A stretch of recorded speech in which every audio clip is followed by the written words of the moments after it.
Dan apa faedah salat jamaah? Apa filosofi hidup yang diambil salat jamaah? Satu, mengajarkan persatuan. Orang kalau rajin berjamaah di masjid, tapi suka bercerai-berai, suka bermusuhan, berarti dia tidak mengambil faedah untuk hidupnya salat jamaah. Apa hubungannya persatuan Ustadz salat jamaah? Coba lihat. Yang imam dari timur masuk masjid menghadap ke barat. Yang dari selatan masuk masjid hadap ke barat. Yang dari utara masuk masjid hadap ke barat. Yang dari barat masuk ke masjid hadap ke barat. Tidak boleh berhadap berdasarkan datangnya masing-masing. Bayangkan kalau dari selatan menghadap ke selatan, yang dari timur menghadap ke timur, yang dari barat menghadap ke barat, yang dari utara menghadap ke utara. Begitu Allahu Akbar, baku tumpuk pantat di belakang. Itu persatuan. Apalagi persatuan. Coba kita lihat. Yang jadi imam Jawa tetap pakai bahasa Arab. Orang Bugis datang tetap pakai bahasa Arab. Orang Sunda datang bahasa Arab. Orang Melayu datang bahasa Arab. Tidak boleh pakai bahasa masing-masing. Bagaimana kacaunya sholat Masjid Agung ini kalau pakai bahasa masing-masing. Yang jadi imam orang Arab, dia takbir pakai bahasa Arab. Allahu Akbar. Datang orang Bugis, takbir pakai bahasa Bugis. Pungallahu ta'ala malopo. Mulai ribut. Datang orang Padang, dia takbir penjual nasi Padang. Dia takbir pakai bahasa Padang. Allah nan gadang. Terakhir datang dari Jakarta Betawi, dia pakai bahasa Betawi. Allah gede banget gitu loh. Kacau. Maka hikmah dari sholat jamaah ini persatuan. Artinya dalam kehidupan sehari-hari pilkada sudah selesai. Saudaranya Pak Yusril kalah, Pak Bur menang. Setelah dilantik tidak ada lagi kalah, tidak ada menang. Semua milik rakyat Belitung Timur. Kalian yang menang jangan juga berpesta pora menyakiti hati orang yang kalah. Kalian yang kalah jangan juga minder merasa hancur hidupmu. Tidak, karena kalah belum tentu adalah keburukan buat kita. Sama Pak.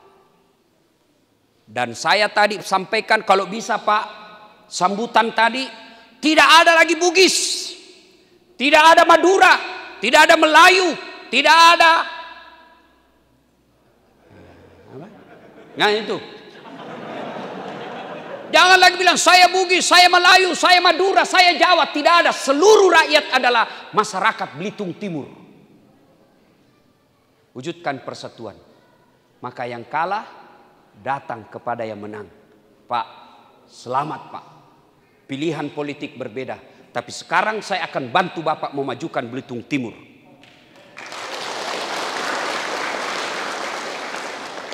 Kata Pak Bupati, alhamdulillah, saya tahu Bapak banyak mengeluarkan duit kemarin tapi kalah. Tapi saya akan kasih Bapak proyek penunjukan langsung. Perbaikan got. Kalah dapat proyek. Daripada ngemaki-maki, menyerang di Facebook, menang, sudah kalah kok tidak dapat proyek bos. Kalah 2-0. Yang ketawa, saya serius ini. Ayo. Cebong kampret selesai. Cebong kampret sudah menyatu di kabinet. Berhentilah kalian berpecah belah. Berhenti. Islam mengajarkan wa'tasimu bihablillahi jami'a wala tafarraku. Berpegang teguhlah kalian kepada tali persaudaraan agama Allah dan janganlah engkau bercerai-berai. Makna pertama dari salat jamaah persatuan. Kalau Bapak rajin berjamaah mestinya tidak suka bermusuhan. Yang kedua, salat jamaah ini apa maknanya? Salat jamaah itu mengajarkan kesamaan derajat dalam pandangan Allah. Coba tukang parkir masuk masjid, buka sandalmu bos, simpan di luar. Ketua DPRD masuk masjid, buka sandalmu. Tidak boleh kau mentang-mentang ketua DPR mau pakai sepatu. Oh, langsung di demo Bapak. Kajari masuk masjid, buka ri. Bupati masuk masjid, buka Pak Bupati, buka. Apalagi kau yang pengangguran. Buka cikali, buka kok. Kesamaan derajat. Siapa duluan masuk masjid, duduk di depan. Meskipun pengangguran, bau keteknya. Nomor 1 datang masjid. Kau di depan, bos. Mentang-mentang dia Satpol PP, polisi setengah.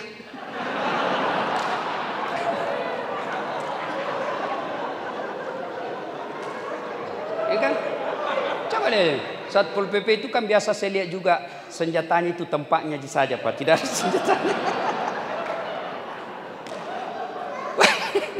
Mentang-mentang dia Satpol PP, kepala Satpol PP terlambat, dia suruh di belakang. Di belakang kamu. Oh, enggak bisa Pak. Di depan Allah tidak ada jabatan.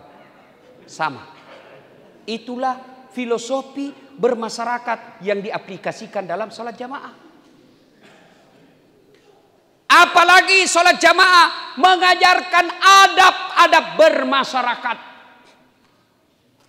Apa yang dimaksud adab bermasyarakat? Coba lihat. Kalau Pak Imam jadi imam, dia salah, gimana caranya ditegur? Mestinya dia tahiyat, tapi dia berdiri. Bagaimana cara tegurnya? Wah imam, salah kau dong. Boleh begitu? Boleh? Batal sholatmu bos. Mam. Nah. Biar kau tidak bicara. Salah. Apalagi kau dorong kepalanya. Lebih salah lagi. Tidak mentang-mentang bupati yang jadi imam pegawai honor. Tidak Pak. Begitu salah. Apa yang diucapkan? Subhanallah. Tidak menghina imamnya. Tidak merendahkan imamnya. Tidak melecehkan imamnya. Tidak memaki-maki imamnya. Tidak mensumpah-sumpahi imamnya. Tapi yang diucapkan memuji kebesaran Allah. Subhanallah, maha suci Allah. Karena salah tempatnya manusia. Kalau bapak tidak mau salah, bukan manusia namanya, tapi malaikat. Itu adab. Ada keliru sama bupati, jangan bapak langsung bergerak. Serahkan ketua DPR. Mengoreksi. Pak Bupati sadar ki Pak. Salah ki Pak tuh salah. Kalau bapak tetap maju ke impeachment ki. Itu Pak Kajari tegur. Jangan dulu masyarakat, tegur dulu. Pak Kajari, Pak Bupati, saya dengar itu telepon tak mau baku sogok-sogok itu. Berhenti Pak, berhenti. Saya penjara kok itu. Tuh dulu. Jangan langsung masyarakat tutup jalan. Masyarakat tutup jalan, memaki-maki. Apa yang kita dapat? Macet. Orang takut datang ke sini, tidak mau berinvestasi. Gerang apa? Terlalu cepat kita ribut. Makanya kalau ada kesalahan Pak Bupati, orang-orang terdepan dulu, biarkan mereka yang bekerja. Kalau mereka tumpul, Pak Kajari tidak tegur, polisi tidak tegur, anggota dewan tidak tegur, baru masyarakat tegur. Siapa? Tokoh masyarakatnya dulu. Datang ke Pak Bupati baik-baik. Pak Bupati, ini ada keresahan masyarakat. Mereka mau demo, mereka mau maki-maki, tapi saya tahan. Biarlah saya dulu ketemu Pak Bupati. Mudah-mudahan setelah ketemu ini Pak Bupati mau mengoreksi kesalahannya. Kata Bupati, astagfirullah, saya hilap Pak, saya hilap. Maafkan saya, sampaikan ke masyarakat. Pohon maaf Pak Bupati, hari Jumat dia pengumuman. Karena saya hilap, saya menyampaikan permohonan maaf yang sedalam-dalamnya kepada masyarakat. Insya Allah masyarakat tidak akan memaki, malah hidup Pak Bupati, hidup Pak Bupati. Ini yang jadi masalah, sudah tahu salah masih pura-pura tidak salah. Siapa? Coba lihat kalau imam, Kalau dia kentut, mundur dong. Jangan kau bilang saya imam, masih 2 rakaat lanjutkan saya. Tidak boleh, kacau Pak. Jadi kalau ada pejabat sudah kacau memimpinnya, sudah nyata-nyata kentut dia bilang tidak habis, cuma sedikit keluar. Tidak boleh, boleh kau kasih kacau jamaah, kau tanggung dunia sampai akhirat.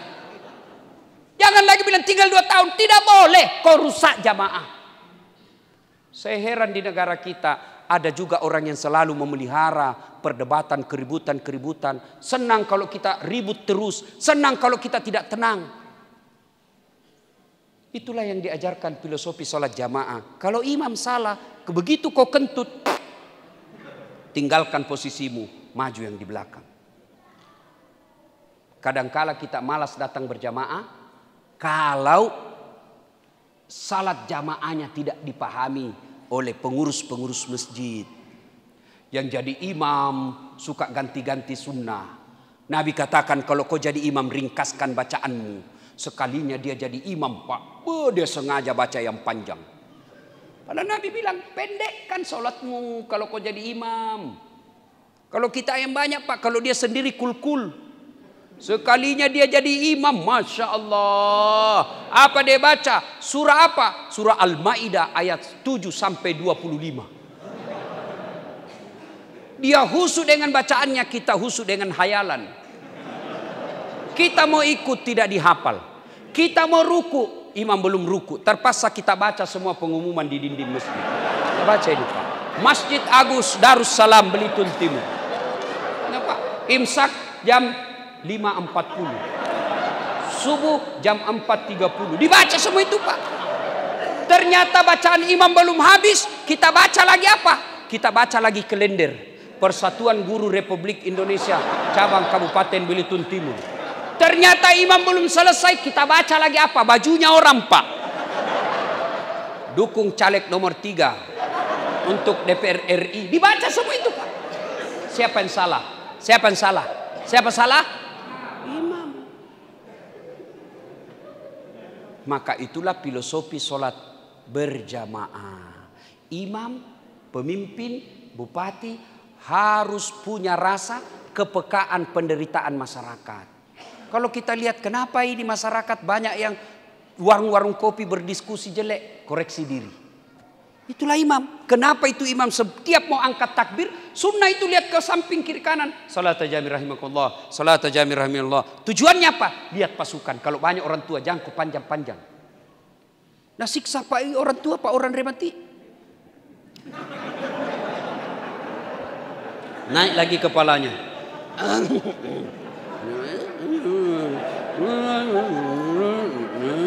Nah, baik kalau lagunya bagus pak, naga remeng itu kan. Dolin. Oh Al-Fatihah dia baca. Nah itu. Kalau masjid kita sudah bangun, berpartisipasi kita pak, maka itulah yang disebut menggantungkan hatinya di masjid. Golongan kedua. Golongan ketiga, mereka laki-laki normal diajak berzina sama perempuan, lalu dia berkata, saya takut kepada Allah. Kira-kira ada begitu Pak? Pak Ketua DPR agak susah kayaknya ini Pak. Susah ditolak ini Pak. Makhluk halus Pak. Cantik, putih, bening, seksi. Bapak Pak gratis Pak. Bapak bilang haram. Kali ini gratis Pak. Alhamdulillah. Ini susah Pak ditolak. Susah Pak. Maka tolong kalian ahwat, cewek-cewek ini, adik-adikku yang gadis, mari kita kerjasama. Kami laki-laki jaga mata, tolong Anda cewek jaga akhlak. Biar kami laki-laki jaga mata, tapi kalian gentayangan, habis amal bos. Saya kalau pergi mengajarkan, sholat duha dulu 2 rakaat, salawat dulu sebanyak-banyaknya, berzikir beberapa saat, baru 1 kilo saya di jalan, Pak habis amalku. Sebelah kanan ketek, sebelah kiri dada, di depan paha, di belakang pinggir pantat. Ya pasti dilihat Pak, tidak mungkin saya jalan begini. Iya toh, Bapak suka, Bapak aja yang sudah tua masih suka, apalagi saya yang masih muda Pak. Dia bilang anak mahasiswaku, kenapa kau lihat Ustaz? Ya pasti dilihat lah. Nabi, tutup auratmu. Kalau kau tidak tutup, merusak kalian. Kerjasama yang baik. Kalian jaga akhlak, kami jaga mata. Tidak mungkinlah kita jalan begini. Ya pastilah kita lihat-lihat sedikit. Maka kerjasama yang baik. Ya, cewek, oi, cewek. Kalau cewek masih baik Pak Bupati, tidak ada juga mama-mama. Dede, sudah tua masih baju seksi, padahal sudah keriput. Beleng-beleng. Saya tanya, kenapa ibu begitu? Ibu sudah tua, sudah mau cucu. Dia bilang, masalahnya kita dulu waktu gadis susah tidak ada baju begini. Ini bagus dikasih STNK. Tahu STNK? Sudah tua nakal kembali. Cewek, woi, kami ini laki-laki tergantung kalian cewek. Kalau kalian berpakaian sopan, tidak mungkin ada yang ganggu. Paling pun kalau diganggu paling, Assalamualaikum. Bau sorga dong. Paling itu. Tapi coba kalau yang bajunya sempit, roknya tinggi, naik, bajunya kentara.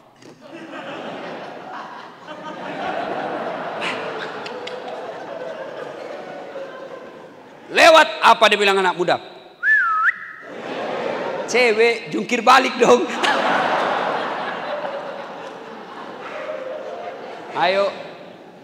Maka kalau bapak mampu, contoh Nabi Yusuf. Itu Nabi Yusuf Pak. Itu gagahnya Nabi Yusuf. Bayangkan gagahnya Nabi Yusuf. Ibu-ibu disuruh iris bawang. Dikasih pisau, dikasih bawang. Suruh iris. Suruh lewat Nabi Yusuf. Tidak sadar ini ibu-ibu, dia iris tangannya. Bayangkan. Dia iris tangannya, dia tidak sadar begitu terpesonanya dengan mukanya Yusuf. Kita jangankan ngiris bawang Pak, bau ketek aja.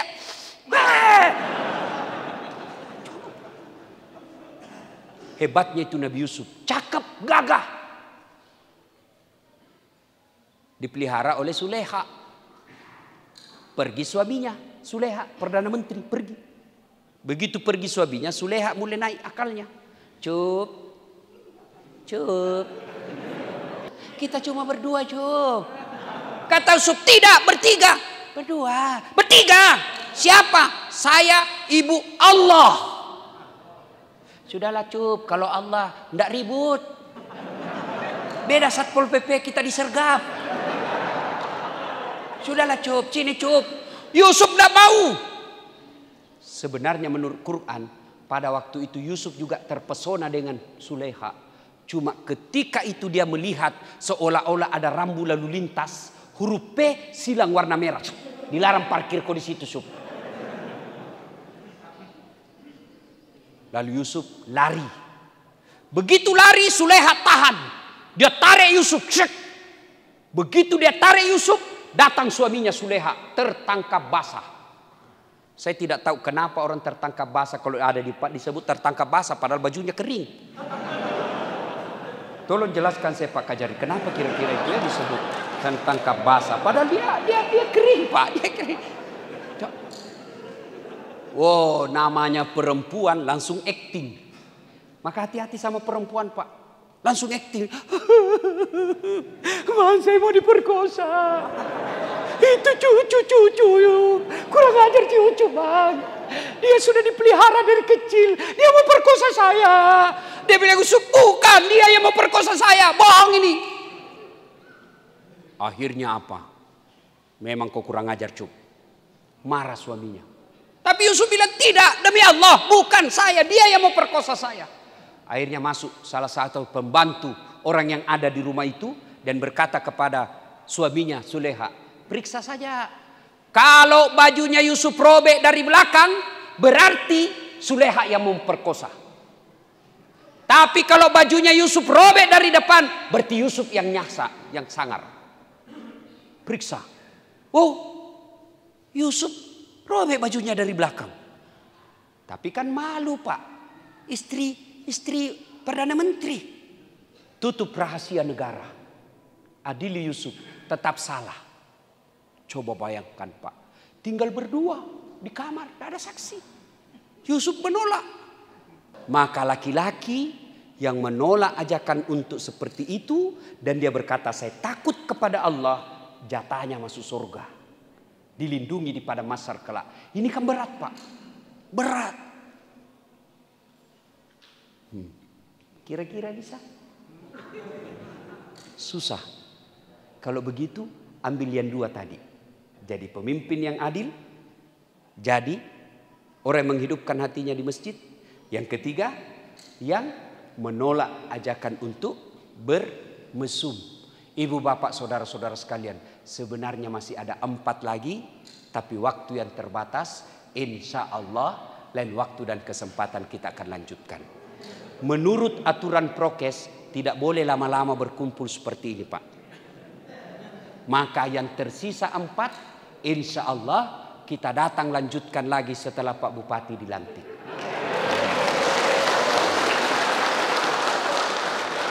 Mudah-mudahan ada manfaat, ya. Ini sudah 1 jam, Pak, sudah 1 jam 5 menit. Saya akhiri, saya mau tanya. Bapak-bapak punya handphone? Punya? Punya?